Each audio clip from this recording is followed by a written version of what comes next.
mission régalienne de l'État.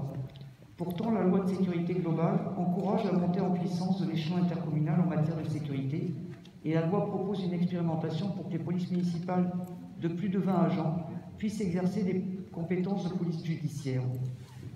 Ce qui équivaut à transférer au bloc communal et intercommunal des missions non financées, alors que les moyens devraient être concentrés sur une police de proximité visant à la tranquillité publique.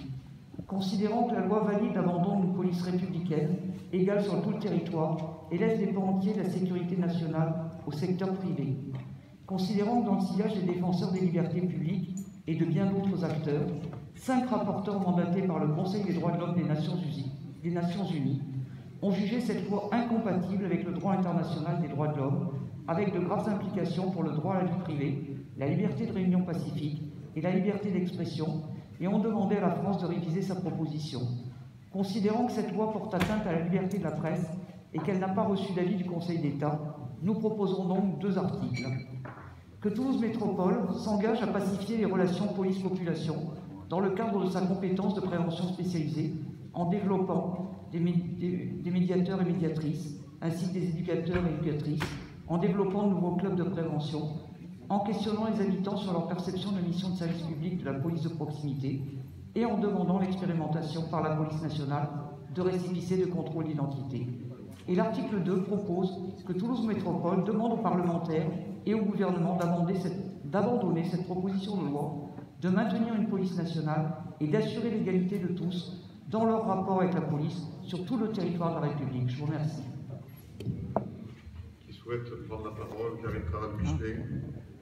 Oui, pour notre groupe, c'est Arnaud Simon qui intervient sur ce vœu.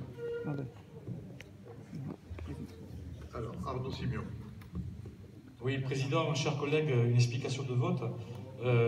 Notre position politique est connue de tous et de toutes concernant cette loi. Nous sommes contre la proposition de loi sécurité globale. Je ne vais pas ici rentrer dans le détail des explications, il est tard. Nous aurions pu voter ce vœu.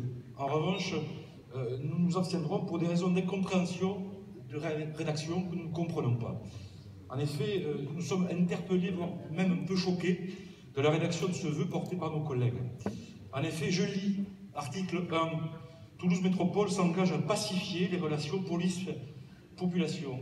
Et nous avons un paragraphe en dessous qui évoque la prévention spécialisée, les éducateurs de rue, notamment. Nous trouvons particulièrement choquant de rapprocher les termes de police et de prévention spécialisée. Je n'ai pas ici de procès d'intention, il s'agit peut-être d'une mauvaise rédaction, mais enfin, les éducatrices spécialisées, les éducateurs spécialisés ne sont pas les agents de la police nationale, ne sont pas les agents de la police municipale, ils sont des professionnels qui sont engagés dans une démarche d'aller vers, dans le cadre de règles très précises, légales, qui dépendent directement du champ de la protection de l'enfance et non du champ de la sécurité. Cette rédaction malheureuse peut faire penser, en effet, que les professionnels de la prévention spécialisée sont sur le terrain pour autre chose que leur propre mission, et ce n'est pas acceptable.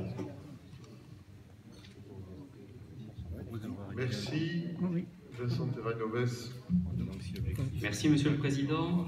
Notre groupe ne votera pas ce vœu et s'y opposera pour plusieurs raisons. D'abord, sur le fond, nous ne considérons pas qu'il n'y a pas d'avancée dans la loi à laquelle vous faites allusion. D'abord, il y a des nouvelles prérogatives qui sont proposées pour les polices municipales, notamment de plus de 20 agents. Et cela, nous estimons que cela va dans le bon sens. Il y a également la possibilité pour les polices municipales d'intervenir dans des domaines qui ne sont pas leur champ d'intervention aujourd'hui, comme par exemple la sécurisation de manifestations sportives, culturelles ou récréatives. Il y a enfin la possibilité de constater des infractions comme l'ivresse publique, la vente à la sauvette, les conduites sans permis ou assurance. Et nous avons autour de nous des policiers municipaux qui parfois, lorsqu'ils constatent ces faits, sont obligés d'appeler les forces de gendarmerie pour qu'elles viennent elles-mêmes s'occuper des sujets. Et donc là, c'est une avancée qui est importante en termes de réactivité et d'efficacité. Il y a enfin la création de la police municipale à Paris qui est également proposée. Il y a également un meilleur encadrement des sociétés et des entreprises de sécurité privée. Je rappelle que les entreprises de sécurité privée, on y fait régulièrement appel, on y a fait appel lors de la fan zone pour l'UEFA en 2016. Il y a prochainement des événements sportifs importants.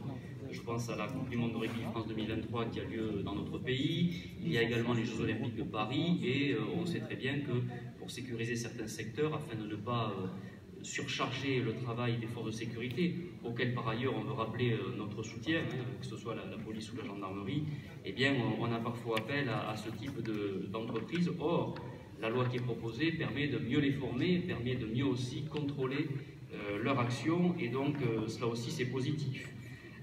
Il y a également les caméras piétons pour les policiers et les gendarmes. Bref, il y a de très nombreuses avancées qui vont pour nous dans le bon sens. Vous faites allusion dans votre vœu au fameux article 24 dont on sait qu'il sera revu et retravaillé. Et puis enfin, sur la forme, il y a quand même quelques interprétations qui sont surprenantes. La loi valide l'abandon d'une police républicaine égale sur tout le territoire. Ah bon, je ne vois pas ce qui dans ce texte de loi permet de le dire. Risque de privatisation de la sécurité locale, bon, ce sont des interprétations. Et enfin, le début de votre vœu qui dit, considérant que l'article 5 permet en fait de la montée en puissance de l'échelon intercommunal, c'est pas l'article 5 parce que cela c'était déjà le cas, et il y avait pour les communes de plus de 80 000 habitants la possibilité de mutualiser leurs forces de police municipale. Simplement là, ce seuil de 80 000 habitants est supprimé, donc c'est aussi une exactitude dans la rédaction de votre vœu, notamment dans le 3e alinéa. Pour toutes ces raisons, nous rejetterons le vœu. Merci. Je mets donc aux voix le vœu. S'il vous plaît. S'il vous plaît. Non, nous sommes arrivés au temps limite, 7 minutes le débat. Donc, qui ne participe pas? Je croyais attaché à la démocratie. Mais oui, la démocratie, c'est le respect des règles, et en l'occurrence du règlement intérieur. J'ai dit qu'il y avait 7 minutes pour le débat, et entre l'intervention de M. Simion et de M. Terragnovet, nous sommes à 7 minutes. Donc, qui ne participe pas? Qui s'abstient? Je voudrais simplement, s'il vous plaît, Monsieur le Président. Qui vote contre? Je voudrais simplement... Je vois que tout le monde... Le vœu n'est pas adopté. Donc nous examinons maintenant le vœu qui est porté par les groupes Métropole écologiste et citoyenne pour des territoires solidaires et Alternative pour une métropole citoyenne, Madame Agathe Roby. La parole est à Madame Agathe Roby. Mais écoutez, on va vous proposer... au Madame Parti Agathe Roby ne socialiste. prend pas la parole. Le vœu n'est pas exposé. Si. Donc prenez la parole, Madame Roby. Tiens, vas-y, Agathe.